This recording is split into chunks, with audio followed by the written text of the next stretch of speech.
So coming into your supine position, both legs are in a bend. Draw your hands towards your pelvis, just above the actual pelvis, resting them down on the waist. Inhale deeply and just observe how you're breathing. Observe if the hands move in height or in width. If they're expanding and contracting around the tummy. From here, we're going to draw the tummy back towards the spine and imprint your vertebrae into the floor.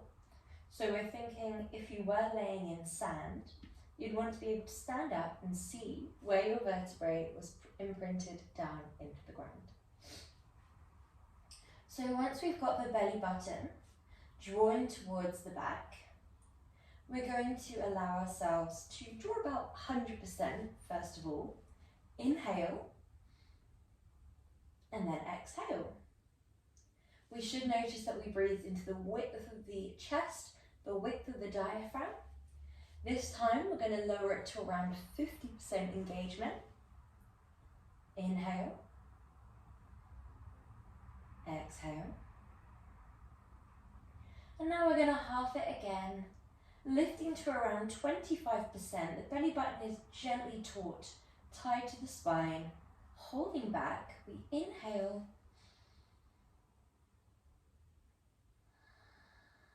Well done.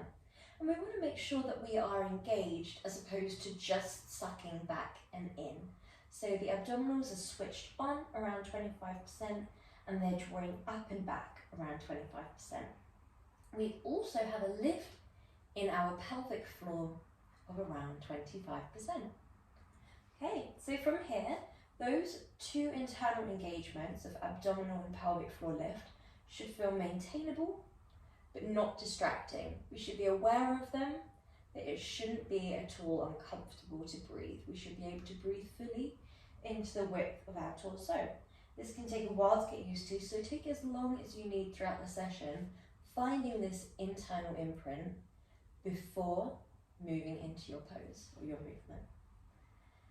From here, lift your heels. Just notice if you lose your internal imprint. If you didn't, feel free to play around with lifting both legs into tabletop. If we found this was about our limit, then our movement here is going to be exhale, lifting the legs into a scissor, inhale to lower. If we lifted to here, our movement will be dropping one leg down to the floor and lifting. Either way, check on your spinal imprint, check on your abdominal imprint, tap that leg down and lift that leg. If we're in option 1, lift that leg and then tap it down. So we've got a nice simple movement here, but because your hands are on your waist, you should be feeling how intense this very simple movement is for the abdominals. If it feels super duper gentle, likelihood is we're not engaged in the correct areas or in the correct way.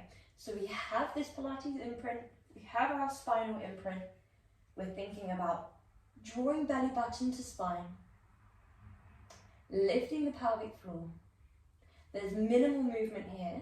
We're never bulging the abdominals up as we're going throughout the movement. They're always cinched in and back as if we're wearing a really tight belt around the waist. Good job, guys. Last 2. Last one. Before we add in a little something extra. So if we found that option 1 is where we want to stay today, then draw your arms up and draw opposite arm, opposite leg in the same direction, like so. If we found that this was our limit, then opposite arm, opposite leg in opposing directions.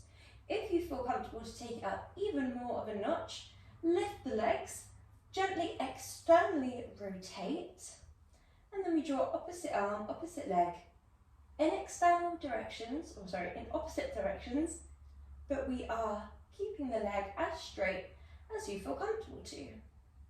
Check on your imprint. Imagine you're like a puppet, so your static arm and leg are trying to stay as still as possible. We're thinking just as much about the static arm and leg as we're thinking about the dynamic arm and leg. So we're thinking about the precision, the control of the dynamic arm and leg, and we're thinking about the stability, keeping it really nice and still, not moving or wobbling through that static arm and leg. We have 3 more here. Hopefully you can feel a nice wrapping around the waist and a little bit of an engagement up the sides of the torso as well. A little bit of a stretch and a little bit of a strength movement. Last 3. Exhale away. Ooh, I've lost my coordination. Very normal if you do lose your coordination. Good job. Last one. Well done. Lift back to this position here, and then when you're ready, draw to a point where you are away from the sky just a little bit, but you still have your imprint, and that's super important. So it might look like this, and that's absolutely fine if that's where we need to be today. It might look a little bit more like this, and you might still have your imprint. This is a little bit more challenging. Essentially, the further away from the sky, the harder it's going to feel. So what we're going to do here is we're going to lift the head, neck and chest if you feel comfortable to.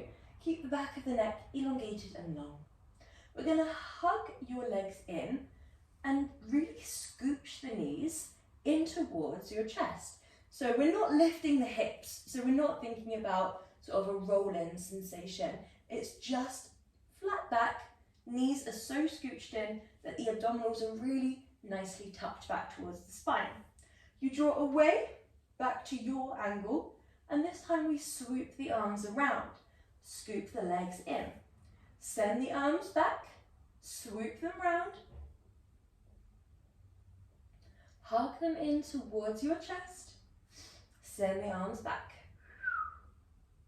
Inhale as you send the arms around. Exhale as you send the arms back. And the reason that we are exhaling as we send the arms back, even though this part of the movement is challenging, this is arguably much more challenging when we are in this kind of boat position. We're really having to try hard to keep the abdominals engaged. The legs are trying to stay hip distance apart, if that's okay. Often you'll see them come together for moral support, and we're actually going to try and keep everything in line with the joint that they're attached to. So your shoulders are staying really plugged in to that ball and socket joint. The legs are staying really aligned with the hip joint. Last one. And then drop down. Imagine that you're the rope in a tug of war being pulled from the arms and the ankles. Inhale. And relax the arms down. So we're going into our next movement, which is our reach up and over. So plant down through the lumbar spine. We're going to reach up, reaching towards your ankle, and then you might do a second exhale. Inhale as you come back, exhale as you lift up, and you might do a second exhale, like so. Option 2 is bent leg, straight leg. Bent leg, and straight leg. So I'll do that a few more times just so it's a bit clearer, because I did mess up that time. So you keep a bent leg as you crunch up, you elongate again, and then you lift with a straight leg. So we draw with a bent leg, elongate, straight leg, and back. 1, 2, 1, 2. Now, whichever you choose, whether you go straight into that straight leg, whether you add in that second pulse, 1, 2, 1, 2, or whether you go 1, 2, that was hard on the coordination, 1, 2, whichever way we choose, we're keeping the back of the neck long. So we're never looking forwards, trying to crunch it forwards, but we're also not leaving it on the ground as we reach the shoulders up, because it's going to naturally follow wherever we go. So wherever your heart space is shining towards is where your head is facing towards. Exhale, inhale, exhale, inhale if we're in option 3. All the other options is a little bit more straightforward, either exhale, inhale, or exhale, exhale, inhale back. So allow yourself to move at the pace of your breath. We're not thinking about matching breath to movement. We're thinking about matching movement to breath. So that's always going to give you a nice pace of Pilates movement. Working with your body, your breath. You can play around with dorsiflexion and plantar flexion of the feet. So you could point as you draw in, flex as you draw away, flex as you draw up, point as you draw down. That will be the best for feeling a little bit of stretch and strength down the back of the legs. It will be a little bit hard on the coordination. You could keep the feet neutral the whole time, or you could opt for point, point, flex, flex, or point, flex, point, flex. So there's many different options that you can begin to introduce. And a good thing to do in Pilates is often when you begin to get used to something, change it up again. Because we don't want to go into that muscle memory where our body is just taking us through the entire session. Although that does give us the space and capacity to think about other things, but it's often good to keep that constant communication between mind and body, developing it even more and more. Good job, guys. When we're ready, last one.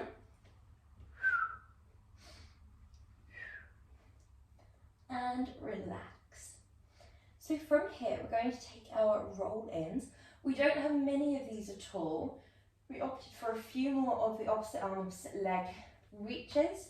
So we're just going to finish this little ab section with a few of these. Option 1, just one leg rolls in. The upper body rolls up. So we're thinking about sequential control through the upper vertebrae, then back. Nice and simple. Option 2, both legs roll in.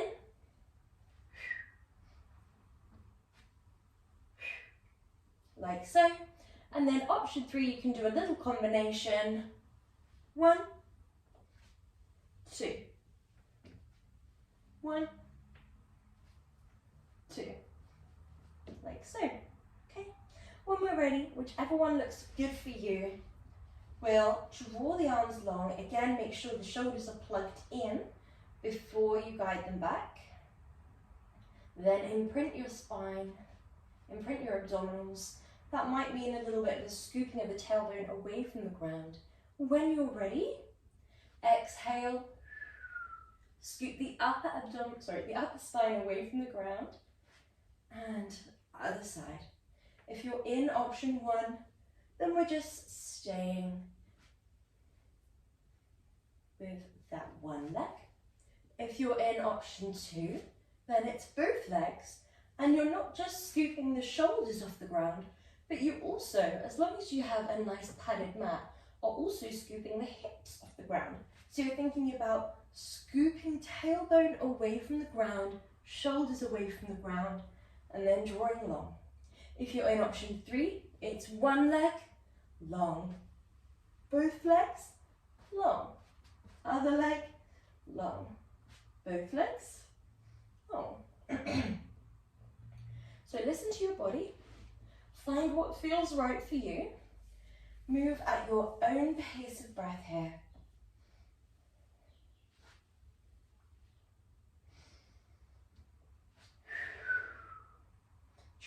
can reach as far away from the ground in your scoops as you feel comfortable to. So as you scoop forwards and up, we're thinking about really pulsing away from the ground as much as we can. Make sure it's a controlled movement. Make sure you have your imprint. Last two, again, we don't need many here. Last one. Okay, well done. Draw the arms down by your side, draw the legs into a bend. We're starting off with our slow sequential bridges. So, arms down by your side, and make sure that the shoulders are really pressing down here. So it might mean that you sort of tuck your triceps under a little bit, but not so much that you have air time of the shoulder blades off the ground. Plant your palms down. Your feet should be a foot's distance away from the glutes, so just out of reach. Your knees should be a fist's distance away from one another. Your arms down by your side, your spine is straight, and you're never going to turn your head side to side, so I'll get you to watch this one before we go into our bridge. You exhale, imprint, begin to tuck the tailbone away from the ground, sequentially lift, all the way up into your bridge. Once you're at the top of your bridge, you extend that leg and you bend that leg. Other side, extend, bend, sequentially lower.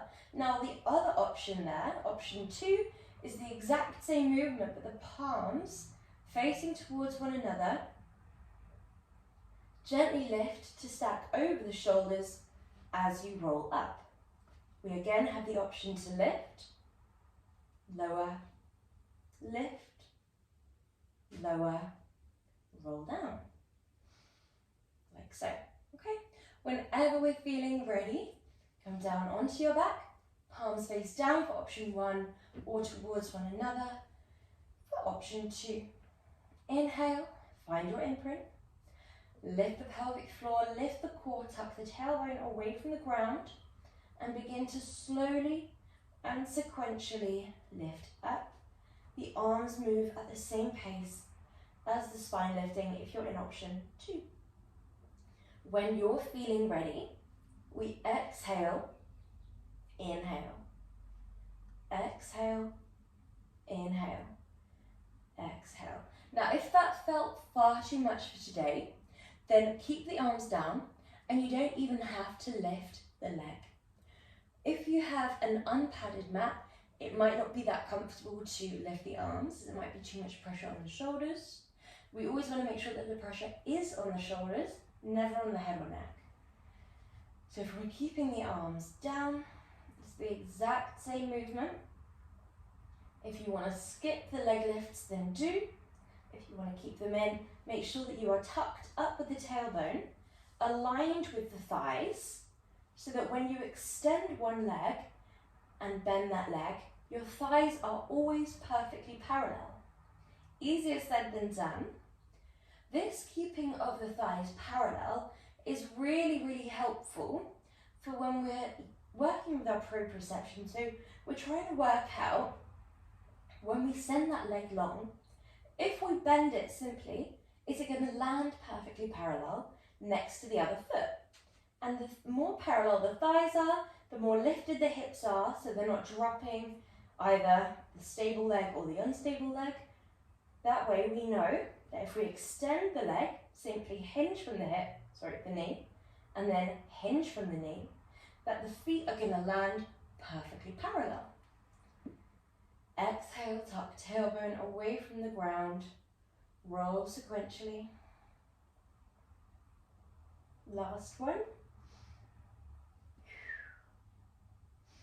Now, whichever we've chosen, we're going to hold our bridge, both feet down, arms are going to come down by our side, and we're going to take a pulse. We're going to lower down halfway. We lower and lift. Lower and pulse. Think about your tailbone as if it were an ice cream scoop. So we're thinking about scooping forwards and up. When we allow ourselves to think about the tailbone doing this, it becomes not just about the muscles driving up, but the positioning of the pelvis going forwards and up. So it becomes all about our posture, making sure the spine is long, which is exactly what we would like here. A bit of a tucking of the tailbone forwards and up, tucking of the rib cage down. Last two. Last one. Now we're going to hold it again here. We're going to extend the left leg long just as we did before. And we again lower halfway, then pulse. Lower halfway, then pulse.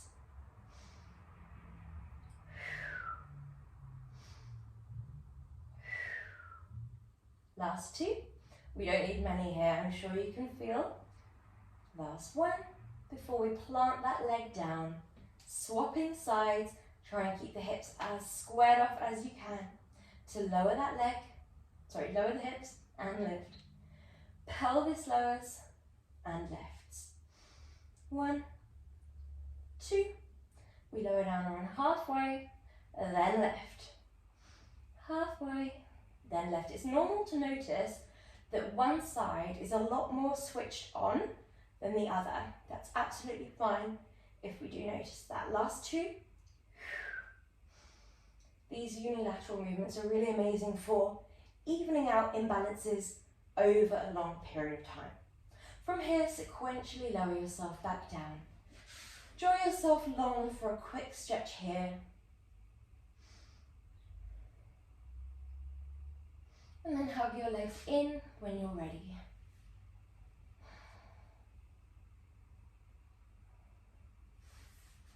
Okay, coming into a tabletop whenever we're ready.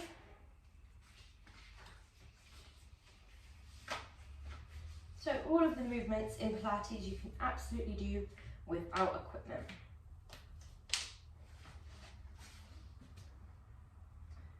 Okay. We're drawing ourselves into a perfectly stacked tabletop. So your knees are directly underneath your hip joints. Your wrists are directly underneath your shoulders. Your inner elbow creases are very subtly shining forwards, softly bent, fingers spread wide, pushing forwards and down. With the fingers and the knuckles pushing forwards and down, and the shins pressing backwards and down, we should not only alleviate weight off the joints, such as the wrists and the knees, but also find a little bit of height through your tabletop. Okay, so our first movement here, option to keep your right hand down the whole time we do this. Option to make it a little bit more challenging, a little bit more balance focused. We send that right arm forwards, we lift, we lower, we travel back, we travel away, we lift, we lower, and we travel back. Nice and simple. 1, 2, 1, 2, 1, 2, 1, 2. Last 3. Last 2. Last one we're going to hold. And then we bend that leg. We pulse towards the ceiling. 1, 2, 3, 4, 5, 6, 7, 8. Last 2 and 10. Good. Extend that leg, drop it down, travel forwards. Just make any observations of any changes throughout your tabletop as you re-meet that hand and leg back down. Other side when you're ready. Coming into your tabletop. We're going to go left arm, right leg this time. Option to keep your left arm down the whole time. We travel away. We lift. We lower. We travel back. There is less than 5% of your weight going down through the arm and that leg combined. Easier said than done, especially when we're moving, but the fingers spread wide, pressing forwards and down, the shin pressing backwards and down is going to be our saviour there, where we are evenly distributing the weight. It's not all going into the shoulder or the hip. It allows us to keep our spine nice and straight when we're pressing down, so we're not really dipping and we are not collapsing into one shoulder or one hip. Last two. We're not externally rotating, so we're not lifting that leg too much. Last one, we're going to hold. We're going to bend that leg and we pulse. The 10, 9, 8, 7, 6, 5, 4, 3, 2, and 1.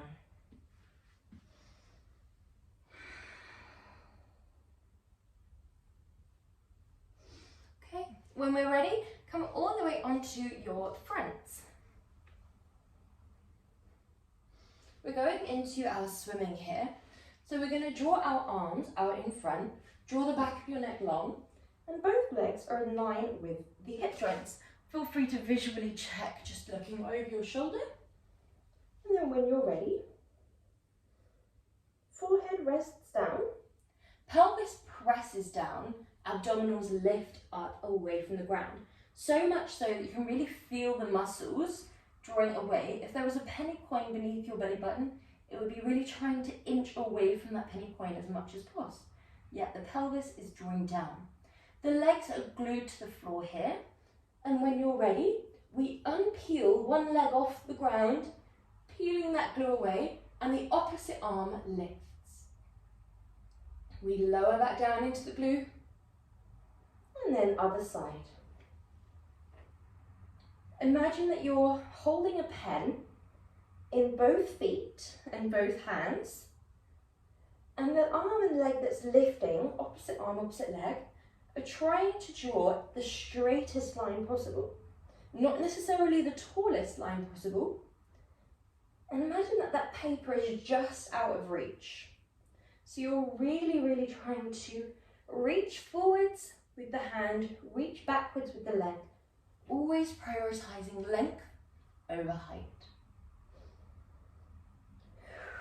Exhale to lift. Make sure you are still imprinting abs to spine. It's quite easy in these forward-facing movements to completely forget about the engagement. So don't worry if you have, we just re-find it. Last one.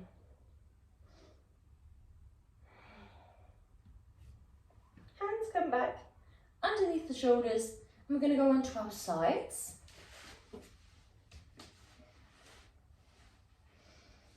Okay, so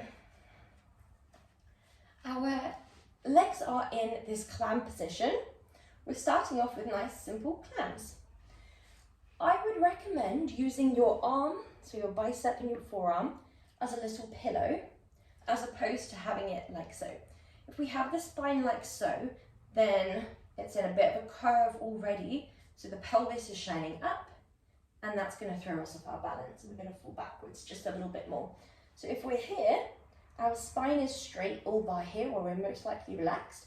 So we think about lifting the obliques. These muscles here, they don't have to be off the ground per se, but they want to be driving away from the ground so that you're a straight line from tailbone to top of the back of the neck, both in height and from a bird's eye view, you're not craning forwards or relaxed backwards. Okay, so with stacked shoulders, stacked hips, hand on the hip, and exhale, lift that top leg.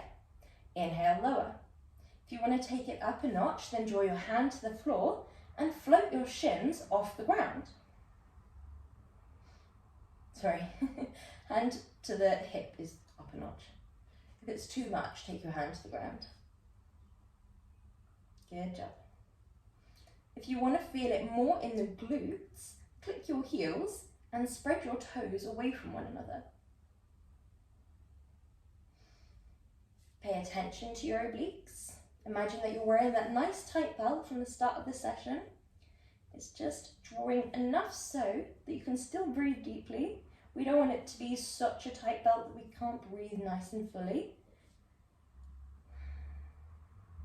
Good job. Exhale to lift, inhale to lower. Last two. We only have one more here before we draw into our leg lifts. So we're going to straighten the legs here, and if we'd like it to be a little bit more gentle, we'd like to be able to see the foot. It's just in vision. Hand on the hip or on the floor, whichever you prefer, obliques lifted, hips stacked, shoulders stacked, shoulder blades retracted, rib cage tucked down, point to lift, flex the foot, lower it down, point lift, flex lower, point lift, flex lower. Now we don't need too much height here. So if you find that you are getting quite a lot of height, it might mean that you just have great range of motion, or it might mean that we are shining up with the pelvis. So it's at a bit of a slanted position, and that way you can flick up. Another thing that it might mean is that we're using a lot of momentum. So what we're aiming to do is make it really slow and controlled, really square off the hips, make sure it's coming from the abductors, from the glutes, the outer hip, the outer thigh.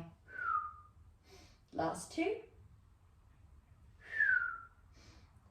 Now, if you found those two combined have really fired up the outer hips, then take a rest here by drawing that top leg over.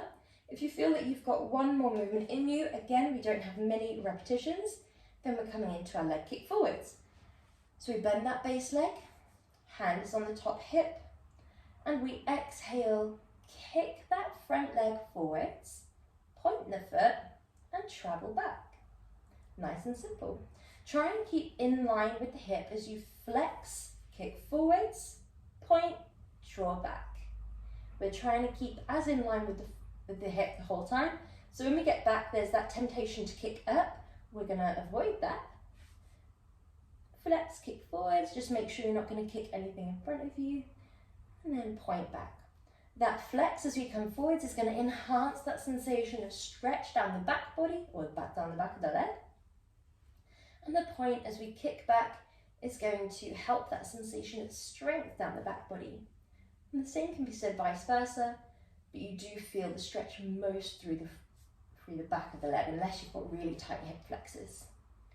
Be mindful not to arch your back as you kick back and flex the spine forwards as you kick forwards. You don't want any movement in the upper body. You're so sturdy in the upper body that the legs can kick with a bit of power and you stay perfectly still.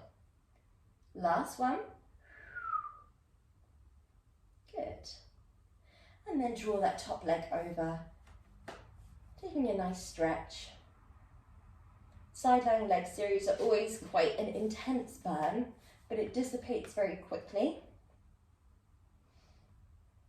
Well done. When we're ready, other side. So coming into our clams, again, you can do anything without the band. So once you've made your way into your side lying clam, we lift the obliques.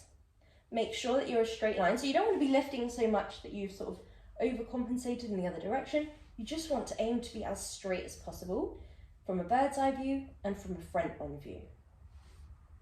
Once you've found that stacked shoulder and hip, hand comes to hip or ground, and we exhale, lift that top leg. If you already feel like that's a bit too gentle, lift the shins, but keep the thighs glued to the floor before that first one peels up and lowers.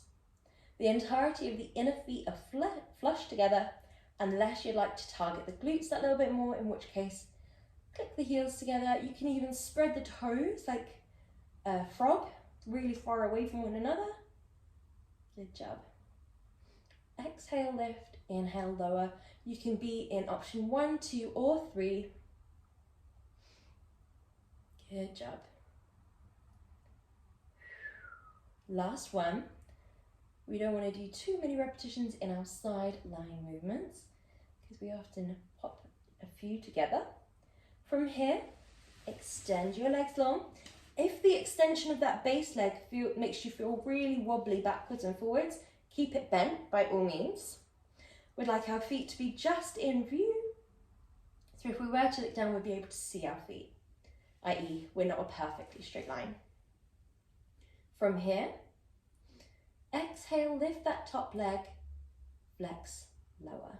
Point, lift, flex, lower. 1, 2, 1, 2. Move at the pace of your breath, whatever that may be. Make sure you've still got that little gap. And again, it doesn't have to be an actual physical gap, but it's a gap of the muscle drawing away from the floor. Point to reach. Flex lower, tuck the rib cage down. Retract the shoulder blades. Lift the abdominals, tighten the belt. Lift the pelvic floor. Last one here. Keep that top leg hovering. Bend that base leg.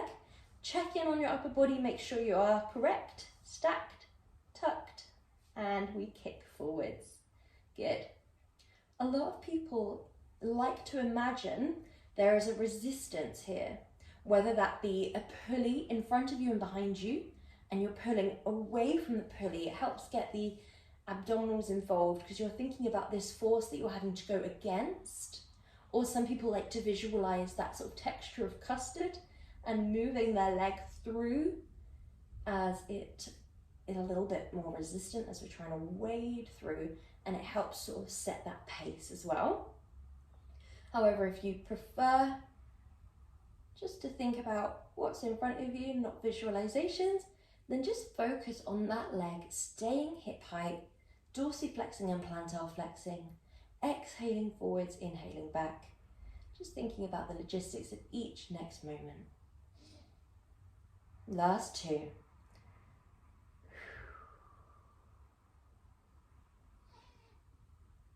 Last 1. Good. Well done. Fantastic job. So from here, we're going to go onto our plank. So we have 2 options here actually. We don't have to do plank, we could do tabletop. We're doing our leg pull. So option 1.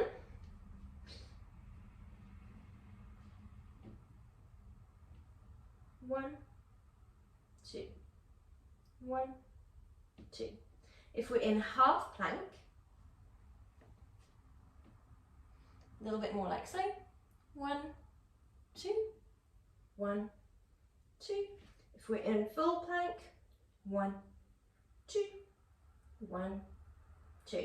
Don't worry too much about plantar flexion and dorsiflexion today. Just keep the foot neutral. If you have wrist issues, you can plant the hands down on the forearms like so, and we're going to start on the left leg. 1, 2, 1, 2, 1, 2. Good job. 5, 4, 3, 2, 1. Lower it down. Take a little rest here before we go on to the other side, because we want to have as much energy to do each side as possible. Take a few nice deep breaths here. And then when you're feeling ready, elbows come underneath the shoulders and we lift, or wrists come underneath the shoulders and we lift. We lift that leg, lower. 1, 2, 1, 2. Make sure you're breathing. Move in time with that breath. This is quite a common one to hold the breath in, so just remember to breathe, flowing in and out. Last 2.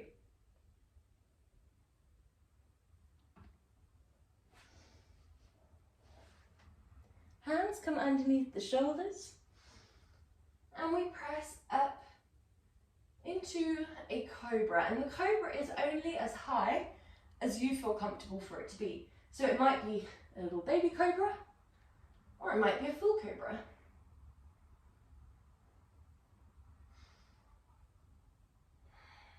When you're ready, drop the right forearm, lift the left leg, and stretch through the front of the left thigh.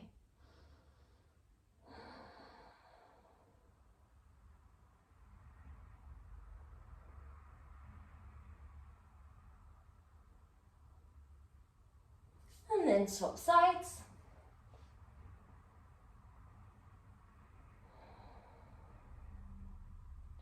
Begin to take more of a stretching breath here.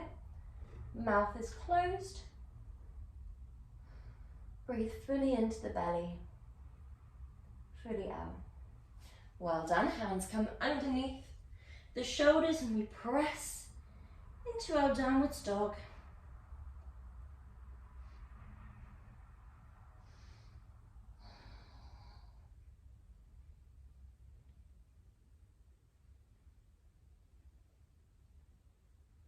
And then come down into tabletop.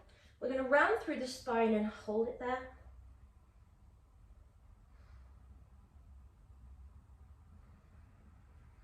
Come back to tabletop and then back to cat stretch.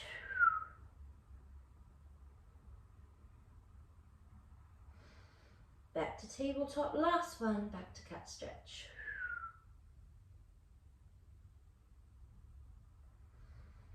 Well done. Hands come out, hands width in front, and we come into a gentle twist.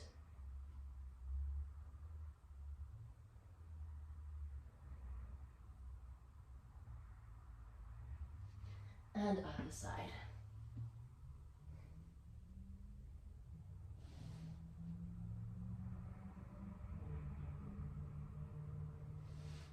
Well done. Come back through center. And you are all done.